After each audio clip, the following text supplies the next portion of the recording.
pace, and I think we all go through that, especially children. She's a bright girl. She learns a lot in school, back in her real world, but when she ends up in Wonderland, it really challenges what she thought was right and wrong, and she wants answers, and she wants to know what the right answer is, and I think growing up will do that to anyone. We all want to know what the answers are.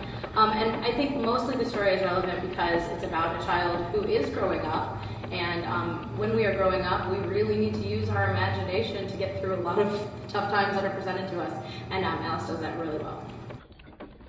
I'm really excited because we are going to do this production in steampunk. And steampunk is a subgenre of science fiction where steam was still used as the means of technology, but it gets more advanced than it would have actually been at the time. And in most of the steampunk movies you can see today, it all takes place in the Victorian era, and some examples of that would be Around the World in 80 Days, 20,000 Leagues Under the Sea, a little bit of Lemony Snicket's Unfortunate Events. So if anybody's looking for a reference to that, those movies are great to check out. Steampunk uses a lot of gears and metals to represent that technology, so we are going to be finding awesome ways to put those gears and metals into the costumes and into the sets. All of the animals in this production are actually going to be more human-like with some elements of this technology creeping in.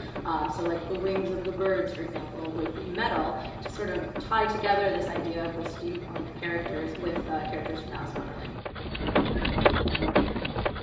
You are going to want to be on this crew for Alice because I want to be on the crew for Alice.